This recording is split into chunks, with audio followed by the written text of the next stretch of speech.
ties with all 5. We are on to the Rift and into your first game of the day. See where they decide to go, and you can see the start is different right off the bat for Yellow Pete. Longsword and the potions.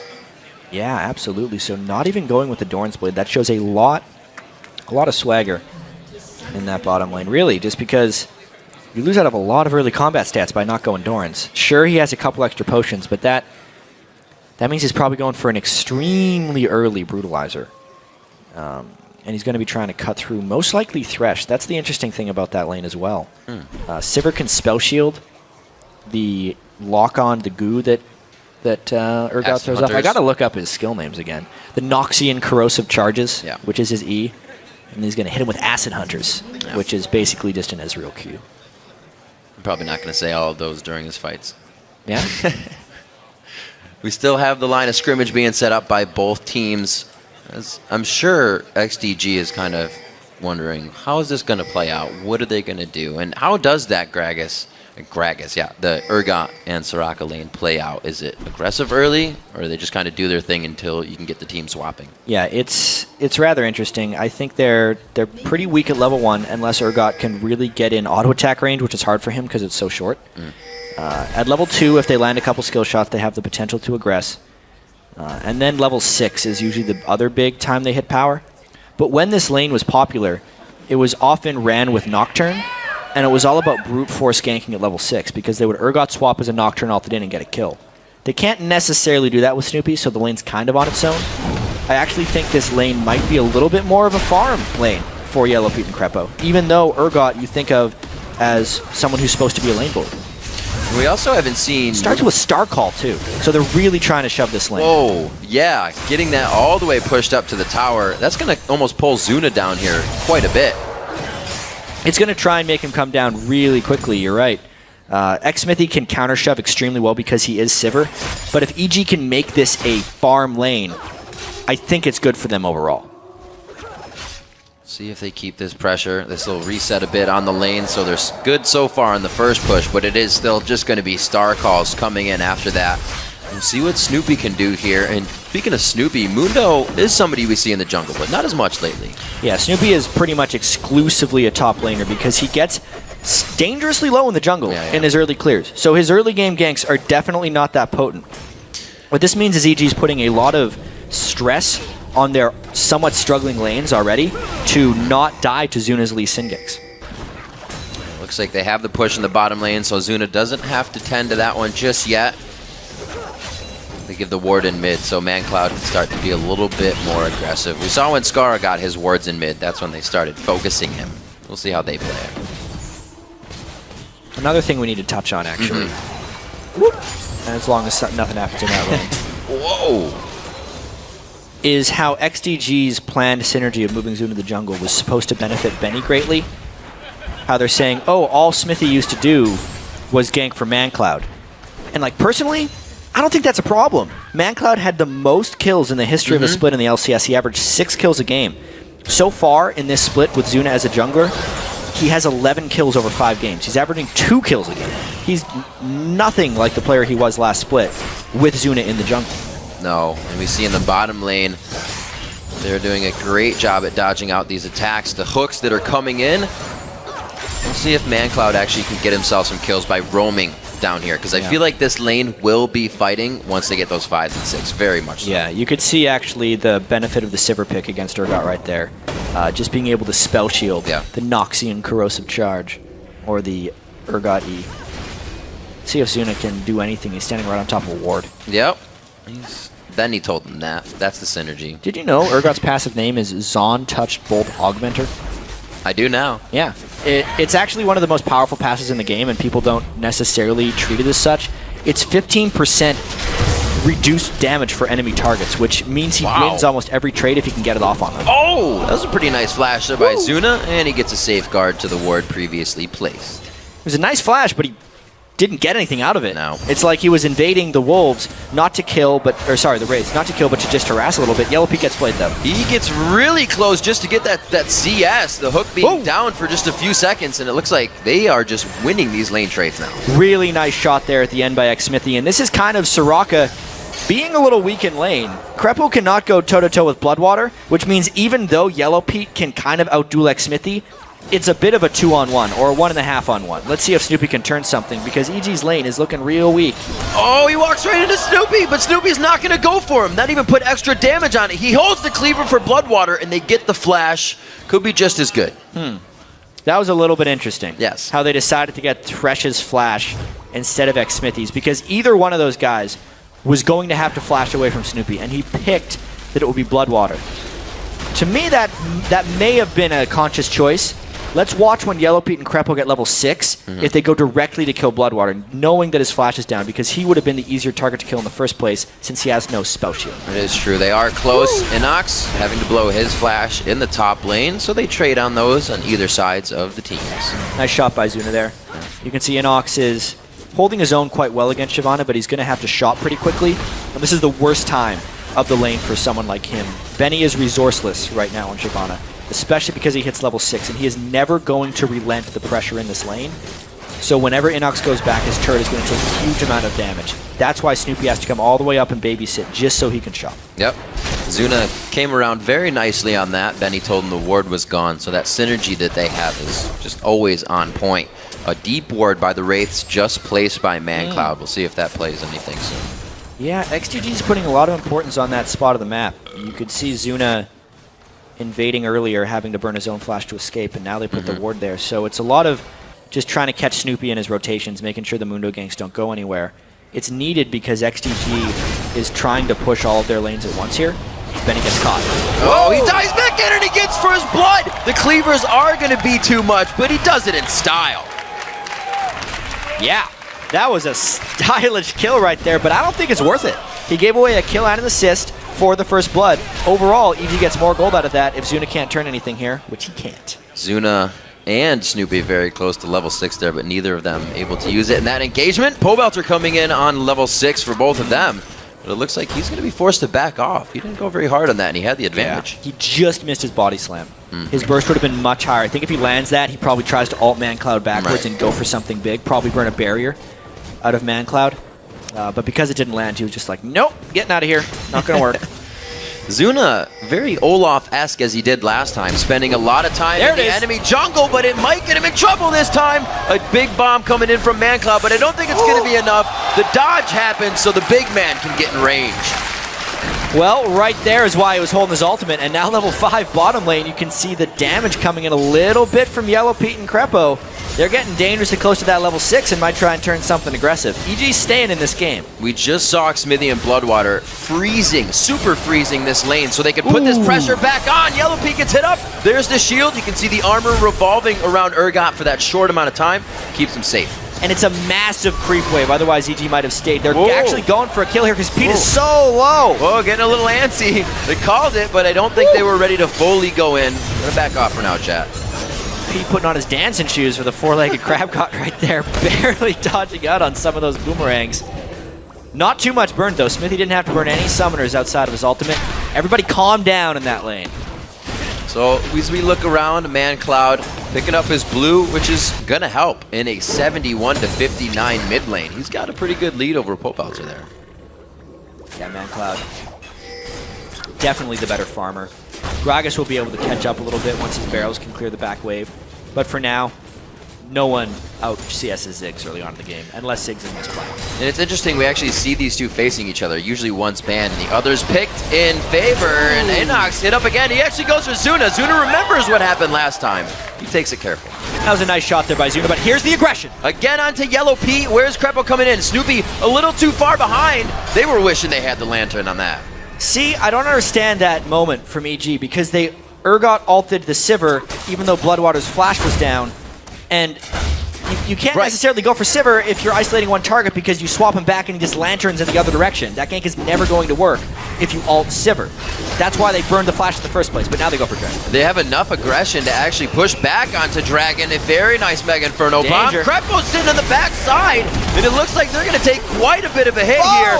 Everybody's in the pit. Oh man, it was a party for a second. 10 minutes on the clock. The Dragon does go over to Snoopy. They were able to find their way through that mosh pit. We had to see everyone's reaction right there oh my while we were in the Dragon pit. But really, That was kind of the power of EG's composition there. When everybody got low, Soraka popped the ultimate and really made XDG miscalculate the fight. Soraka heals for more the lower the targets are, and it's a new change in the 2014 season that people really haven't gotten used to playing against. It's tremendous baiting potential. EG looked like they were in a really bad place there, but they persevered, no one died, they got the dragon, and a kill. Yeah, that was super duper scary. Even gold, 3-2, 10.5 minutes into the game, and that turret has fallen in the top lane. Benny has been putting a lot of pressure onto Inox, and really the first time we looked up there, Benny was getting pushed out of lane, so he's been adapting well.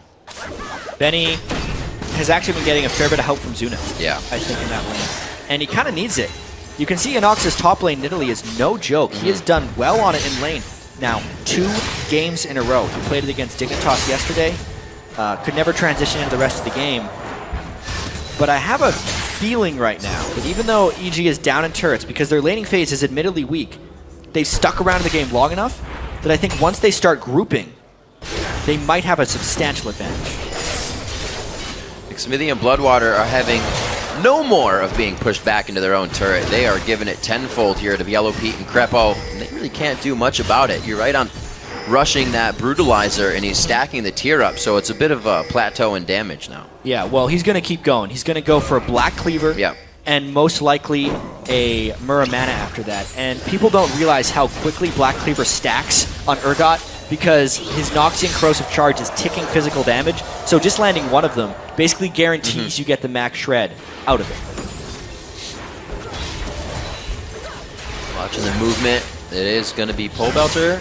Not really coming all the way down. He was hovering top, but it is Snoopy again with presence in the bottom lane. He keeps putting some focus here because Yellow Pete and Crepo were supposed to be the ones to make plays this time. Yeah, well, with the Soraka, it's incredibly difficult to make plays, but when you pick an Urgot, it's kind of that thing, you want to swap them in.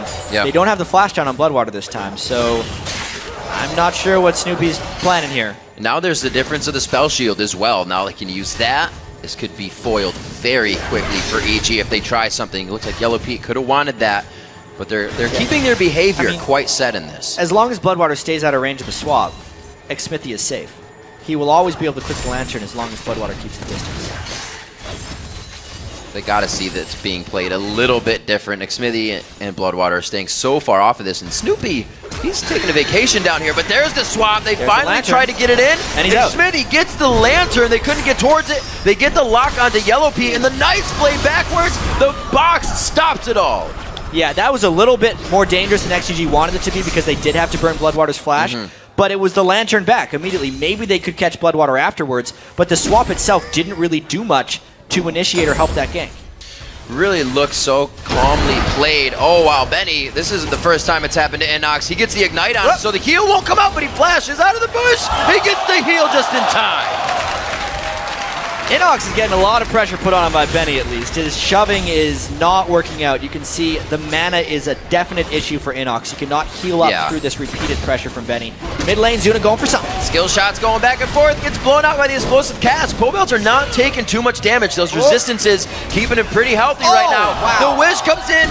Can they go for the kill? It's going to be one more hit. He gets the barrel. They may not stop. Zuna gets hit with another cleaver. Snoopy has the aggro, but they say no.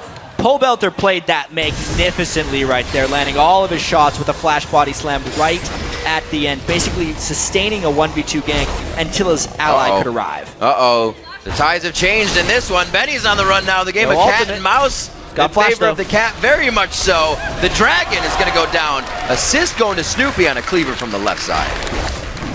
I guess he didn't think the flash would cover enough distance since Nidalee is so fast with pounces, but he still has his flash after giving up that death. I would say Benny definitely overstayed his welcome there against Inox because he had went back and shopped, had become more powerful, and Benny was not relenting his pressure. Might be getting a little comfortable. We saw Benny multiple tower dives in the top lane, so he'll reassess that situation, seeing Inox come back. He really doesn't have much to stop Benny, though. Looks like he can still chew through that top lane. We'll see if they keep trying to split push each other out. Yeah, I'm really liking EG's position right here. I think very soon, since Inox has hit his Athene's Unholy Grail, and so is Pobelter, those are the big ticket items for both those guys. They can siege objectives amazingly well, and then as long as the damage is focused around Snoopy and Yellow Pete, those guys are going to be damn near indestructible when you consider they're going to have Nidalee heals and Soraka heals, plus Soraka's passive magic resist buff, the armor that the heal is going to provide. Just so much healing on top of the tankiness from EG. This is a little bit like the composition I've been waiting for someone to run, where it's just a bunch of heals and tanks because they synergize so well with each other. They just got the poke mixed in there so they actually have damage. Oh, Zuna kicking back Snoopy. It doesn't look like they'll be able to get the turret against XDG. That's nicely saved. But they do have a 2,000 gold lead, so that would have only increased it a little bit. Dragons in 10 seconds. You see that just being used, the ultimate of Zuna. So their fight potential is still there, but they lose a little bit. Yeah, I mean, they're still getting a little aggressive. I wonder why they're sticking around. Oh, looks like they're going to be thrown down on the hunt to get Bloodwater out of this situation. His flash is still down. They are focusing the right person this time. They put him back in the end, and it actually causes the death sentence to go way past. Zuna returns to the lane. Remember, the ultimate is down here. Pete's out of mana. It's all about the regular reel of spells that he can use. In this one, they turn around, and he's throwing down the barrier, able to pull up the kills. Crepo is running away. He should be able to save himself on this one. He's got a good 900 HP. They go into the turret. He's got an ultimate right now. Smithy's on the backside. Zuna's got a few hits. Throws down the wish. Throws down the HP. It's going to be Smithy taking the last shot, and he gets out with only one. Really nice tower dive by XDG. They're getting 3 kills, basically just for ManCloud. And in mid lane, something happened as well. Pobelter goes aggro. Didn't quite catch this, but he pops him backwards. It looks like he just finishes off the kill. Pobelter knows he has the upper hand in that. You can see it in the play. So this is Pobelter right now, doing his thing. Inox diving in the top lane. Woo. One thing that used to happen in solo queue that became kind of an in-joke amongst top-tier players, because Pobelter is known for being incredibly inconsistent. He has Pobelter and he has another account. And anytime he would do well, everyone in the game would just be like, is that Pobelter? Because Pobelter is the one that's supposed to do good all the time, and his Smurf is the one that does not. All right, again, very nice dragon going over to EG. That's 2 for them. Gold lead is becoming quite big there. Now this is kind of the point in time we have to remember the leads that EG has likely slip away. Well, no, the only time EG's been able to pull ahead in the game was against CLG. And that was the one game they won. Their early games have been leads. Yeah, their early games have been atrocious. So the fact that they've survived this early game, gotten 2 turrets to 2, secured both dragons, speak very highly for their potential right here. Oh my word! Nice Wrong shot. place at the right time for EG. Snoopy still on the backside. A great cleaver in the barrel follow-up. Great play, great synergy. Snoopy and Pobelter are becoming a bit of a tag team. Mainly just Pobelter, because he is crushing people right now. But Snoopy cannot be denied. 6 out of the 8 kills participating. Becoming a pretty effective jungle Mundo, and something that's going to be silly is Mundo plus Soraka heals. That guy's going to be unkillable. Oh, this is too many people for XDG to handle right here. They have both flashes up. Let's see if they can escape. This is a party indeed. Crepo's going to be just standing next to Bloodwater. They're walking along with him. Still got flash. It's like they're going to be, oh my gosh, wait a minute. If they don't get anything out of this, no way. Grabs up Pobelter under the turret, and Smithy, they stay safe. They don't even take damage. Well, that's some nice synergy right there by XDG. That works. Juking all the skill shots. Wow. Cleavers missed, barrels missed. Benny fight. This is an awesome skill matchup up top. Inox and Inox rather, face to face the entire time. This time it's Benny's. And I think all this, the catalyst for all this was the roam from EG down bottom. The failed roam gave everyone else in XDG the ability to go aggressive. Whoop. Snoopy has not a good bounty on his head, but he's definitely worth a little bit of money. Popping the ult to get out of that. It's one of the fastest paced EG games I think I've ever seen right here, because Pobelter specifically is making a lot of plays, and XDG, I got to give credit to Benny here, is trying to do his job to carry the game here. This is kind of what XDG talked about when they talked about Zuna in the jungle, is Benny says if Zuna gives me a few kills, I'm going to be the one that gets strong. I'm going to be the one that carries the game. Because it's definitely not looking like ManCloud. He's 0-2. He hasn't been getting too much jungle help from Zuna. And that's the thing. At what point do you kind of change that and you make that synergy? Because Snoopy's been focusing Pobelter's help. Yeah, it's absolutely true. It's a team decision that they're going to have to figure out, whether it's just ManCloud underperforming or whether he's just too used to being ganked for and he hasn't adapted his playstyle. It's been a long time since the last season. 20 minutes into this matchup. See the kills, 4 onto Pobelter right now. He looks like he could lead his team to victory.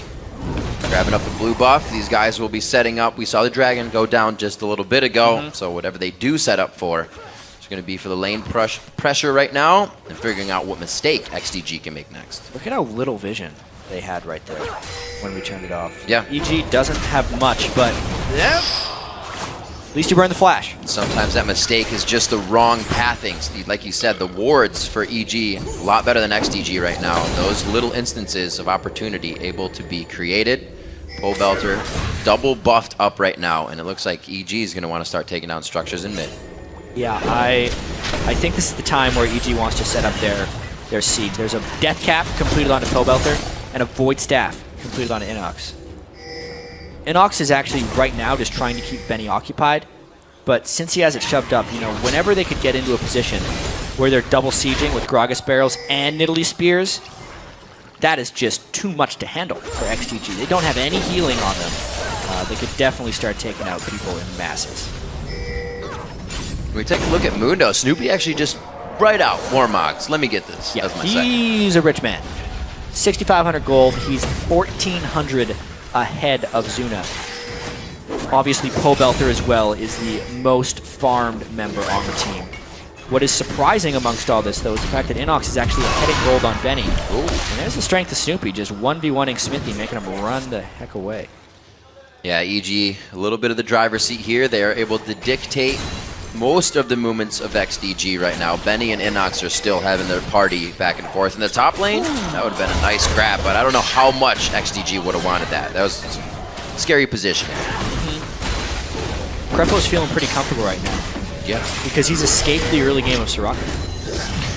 He doesn't necessarily have items yet, but the levels are really what matters for her. When he gets level 11, the extra healing from his Wish, which is Soraka's ultimate, is going to be very, very important to him. And they have taken control of this map. They are now pushing XDG around. They didn't necessarily have the ward coverage, but that's a nice kick. Oh, that was pretty cheeky by Pole Belter. Back and forth. Oh, Zuna hits it, and he Lee syndromes right into the fight. He looks like he's going to stay alive, but he is bleeding, limping away. A last auto attack able to take him down, and possibly even a bushwhack. Smithy and ManCloud both go down below half. Inox hitting the spears. Here come the Acid Hunters as well from the backside. In that poke you were talking about, chat. EG is coming out with it everywhere. If Inox wasn't out of mana, this would be an easy siege, but he's he can get pumped a little bit by Soraka. He was low before, Soraka just gave it back. They're going to take this turret now off the back of that fight. Their mobile mana battery in Crepo right now on Soraka. The Talisman of Ascension finished for them there, so even if On the Hunt comes out, they can still go past this and chase on. If anyone's been tracking Inox's mana, he was out of it that last fight. Oh, he couldn't quite get in range for the swap.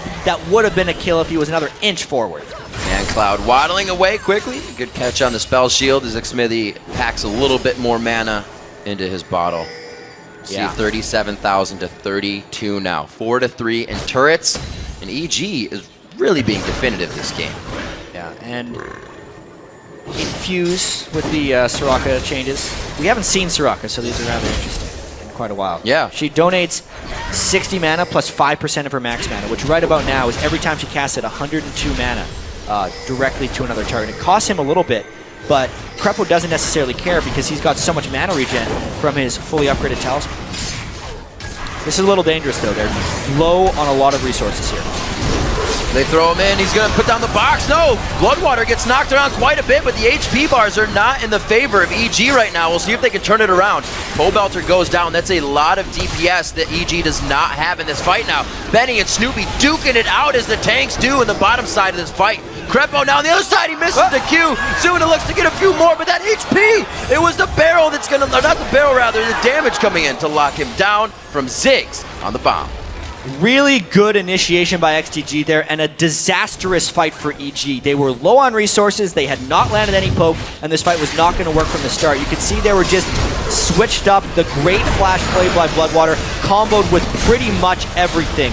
Dragon's Descent plus the Ziggs Bomb just took EG out of the fight. Inox was low on mana, could not get pumped up by Crepo, and despite the heals and the tanks that they had, everything went wrong for them. The worst part about all of this, though, Riv, is that since it was a 4-for-0 at about the 24-minute mark, it could mean a Baron for XDG, which is exactly what they need to come back. And as you see them doing it right now, it took a little bit, but they are able to take it down. Smithy and the team going back to buy some more items. That's the first Baron of the game. We are exactly 25 minutes in. Pole Belter's going to be saying, hey guys, we got some turtling to do. Yeah, that's a kick in the gut for EG because they had just escaped the early game. All they really had to do is execute throughout the mid-game. And they should have been willing to concede a Dragon to a team that had just all shopped. They were coming straight from their base, and EG had been away from home for far too long. That was just a missed call that ended up costing them thousands and thousands of gold and a huge amount of momentum in this game.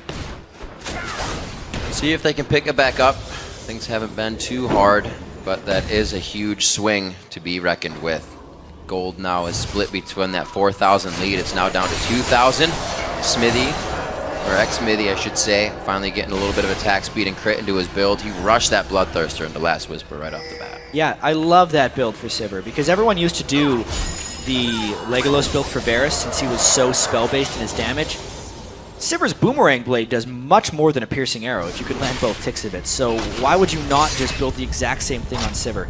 Now he's getting some attack speed, which is also the right choice because he needs to multiply his damage on items. XDG feeling pretty strong, and I haven't really talked about their composition too much thus far in the game because it has really been all about this unconventional EG composition.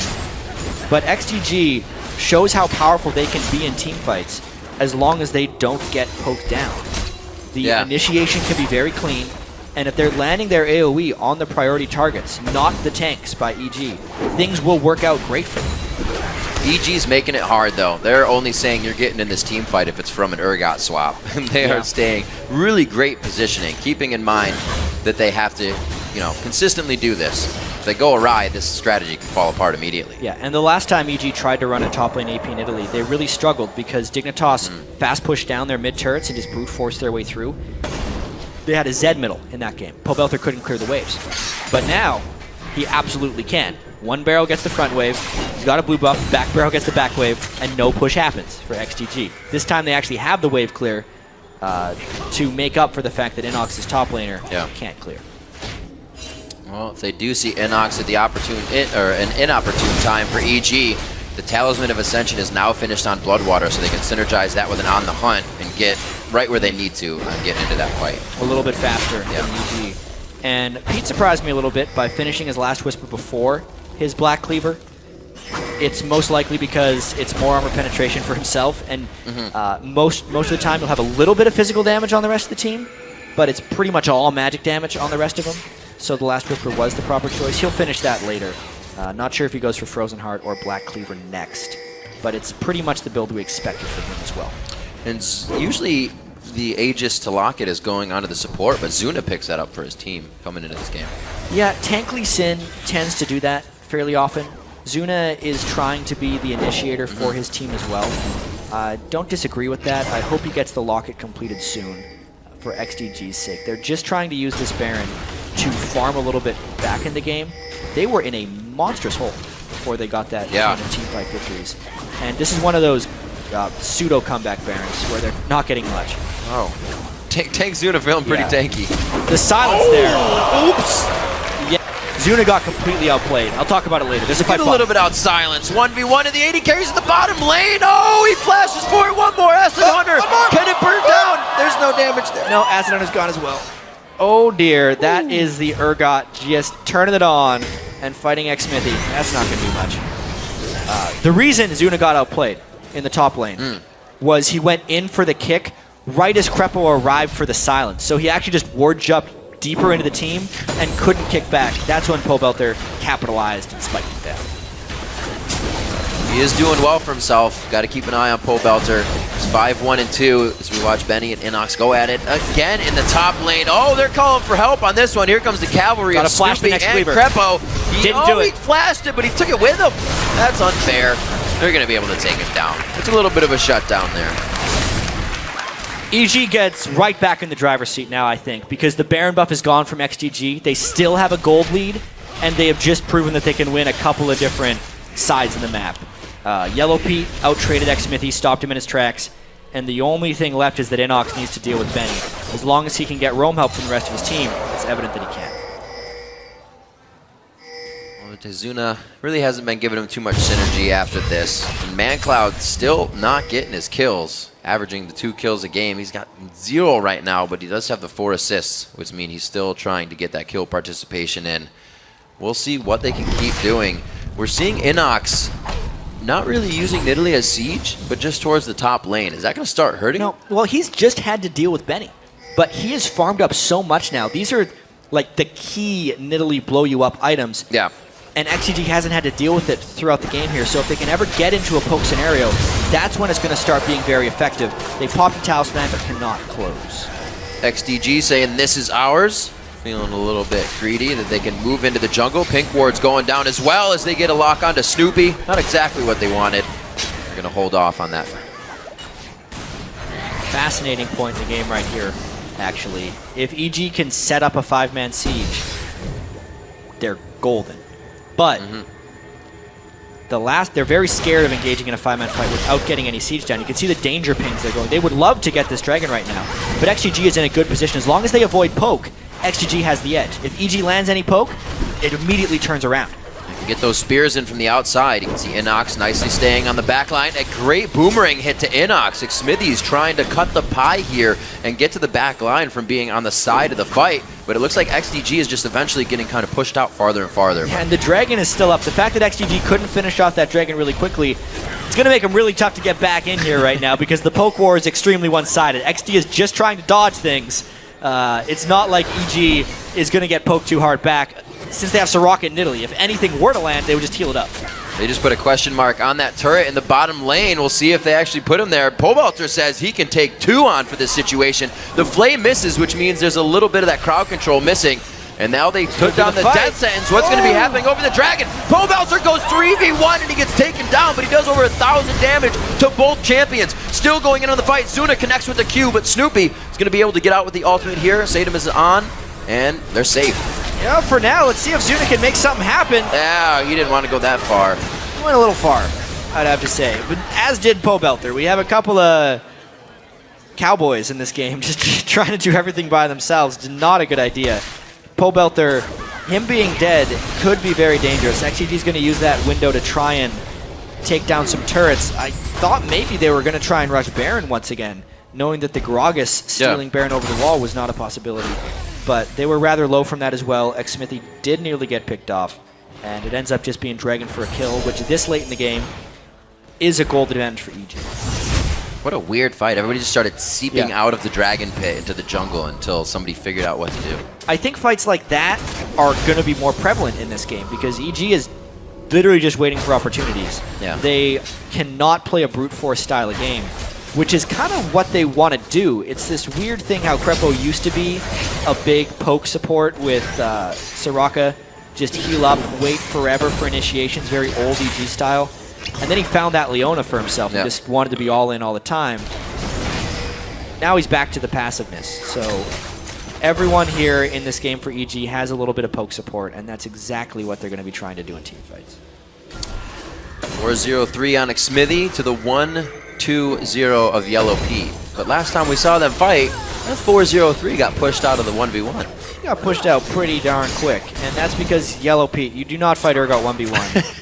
A lot of that 15% damage reduction from his incredibly hard-to-name passive. That one. Just hugely impactful. It's like the Zon touched both augmenter or something. You got it. Wow, that's it. Bam. Yeah. There you go. So we'll see where they decide to go with that. Looking at Smithy's inventory once more, we do see that Quicksilver Sash picked up for himself so he can get out of that hyperkinetic position. This is really smart by XDG. If they could force it down and then initiate really quickly off of it, but if they start doing the poke battle, it's not as smart. Not like that? Yeah, that hurts right now. Luckily, it was just on Bloodwater. He can keep his distance in this fight. EG now sieging down the mid lane, and XDG is trying to fall back for it. I think they should have stayed on the Baron, personally, but that's an incredibly risky call against Gragas. XDG doesn't have too many high percentage plays here. See if they can get... Oh, all right. I thought Benny was going to try to walk past that one since Crepo is quite far from the fight, but XDG does not choose to move on this. They stay it safe. And these teams are definitely giving each other a lot of respect, which also leads into why they look at each other for 30 seconds at the Dragon Pit. Well, they are playing for the second time this season. Yep. XDG took the first one in resounding fashion, so EG definitely trying to get some revenge. EG looked very defeated yesterday after their loss to Dignitas. And they definitely want to bounce back. And this is a big moment for them, if you think about it, because they went with the outside-the-box composition. Urgot and Soraka, 2 first-time picks in the North American LCS. And now they're the ones trying to two-man. This is quite good if they can zone out XDG, but it's very difficult for them to zone out with just poke right now. Siobhan is going to make it all the way through and stop this from happening. This is crazy. Benny gets up there, but is it too much silence. damage? Yellow Pea is just chewing through that. Benny has to use Dragon's Descent to get out. Oh! One more hit, it comes across, but he keeps himself alive. The Baron has even more potential now. The Cask taking down Bloodwater. May have not been able to go back and fully heal. They should go right back to the Baron right now because Benny will take so long to get back to this spot, and now it is just Zuna they have to zone out. But they used a lot of their ultimates in that last fight. They just have Cougar form up, if you count that as an ultimate. Everything is down for EG. They're sieging the Baron right now. Zuna, Lee Sin, that one that will be able to get in and out. Oh my gosh, Pobelter taking down ManCloud in the blink of an eye, and that is Pobelter like right there. Really want to go for this. I think it's all about the steal right now. Zuna can go in and make something happen. He's extremely low, though. EG isn't even trying to deal with the steal. They're trying to peel off. They got to finish that Baron. Ooh. He even put the shield on. He thought he was getting hit in the end. They are just trying to stall this, which they did a good job of, but now they're going to be faced with a train coming down mid lane. Yeah, Baron buff, adding all the regen to all the healing that EG has right now. If they could actually go and secure a blue buff, they're not going to care about it because they think Soraka is enough right now. They do have a man advantage. This is the right time to push. Let's see if they can get this inhibitor clean off the back of the Baron. Snoopy in the front, so is Pobelter here, trying to be that big front line that they need in these fights. They do a very nice job of quickly taking down the first inhibitor turret, now the inhibitor. Easy going through with the Baron on. XDG's forced to watch it. You don't want that guy. Nope. You do not want to go into Snoopy. He's hit a lot of hooks today, but they're all Snoopy on the other end, unfortunately. And this is the late game that EG is generally comfortable in. XDG, when they were Vulcan in the last split, won most of their games by pulling out to resounding leads early and then letting ManCloud just kind of destroy the game and carry from there. That's not been the story so far this season, and definitely not this game. Despite there being a very weak early laning phase from EG, XDG was not able to pull ahead. There was that one misstep. I think without the 4 kills that XDG picked up at Dragonfight, right, EG would be in absolute control this game. You know, this is a much stronger EG team, and it's not that Vulcan or XDG has made too many mistakes. It's just I don't think they were ready for this strange of a team composition from Evil Geniuses, and they haven't really played it, or they just haven't known what to do, if that makes sense. Well, strange on your own terms has kind of been victories here in the NALCS. I think so when you too, see yeah. people forced onto the weird compositions, yeah, they falter, but it's worked really well. Yeah, we've seen Jungle Pantheon and mid lane and Kali work fantastically for Curse. We look at the European LCS, Team Rocket, Mordekaiser mid, High's mid lane Teemo. A lot of these weird things, like the ones that get the crowd excited, haven't worked in previous seasons, but so far in 2014, seem to be working really damn well. We got a Soraka Urgot in this one. We'll see if EG can make it work for themselves as we come into this game. It was quite an interesting pickup by them, but we've seen them, as you said, get out of the laning phase safe. Yeah. XDG definitely made it hard for them, but they did good. Playing against this now is just pure pain for XDG. There's so much poke they have to consider dealing with. If a cleaver lands, it means the spears and the barrels are almost guaranteed. If Yellow Pete lands 1E, he can take someone down to half health. There's so many things that can potentially one-shot someone. XDG is just... There's no reward for dodging him either, because EG's just going to come back in the next wave and do more. Yep, they're going to get damage on the turret now. They don't have too much of that. As you can see, it's a little bit hard once they get in close. They're figuring out whether they need to cast on the champions or the structure. Well, Urgot's not exactly a marksman as far as killing turrets goes, so that part of it's slow. EG literally just has to poke XDG off enough that they can melee the turret down. Snoopy is taking multiple turret hits, and that's their only way of getting a few autos in. Ever so slowly. Ultimate's now being used. XDG has had enough of EG on the front step right now. And they're doing everything they can to push them away. This has to be stressing you out. It's a pretty good siege defense. It is. So far by XDG. They're doing a great job keeping them off. EG's not fully committing. And XDG is making sure that EG has to fully commit in order to get this down. That's all they need. Got him.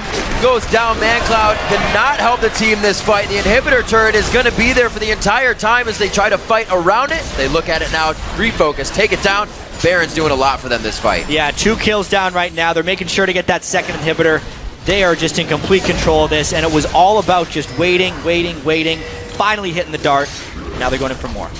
They have all the mana they need, that Jet. We said it before. They go for the hypernetic position reverser onto Zuna. He may be able to make it out of the fight. The Acid Hunter on Safeguard. Oh, he flashed. He tried to flash on it and he still went down. How unfortunate. The Nexus turrets are going to follow, and it looks like EG is going to be able to thwart out XDG. What a team composition and strategy from EG in this one. They end 14,000 gold in ahead. 40-minute game. What else can you say? New champions win it again.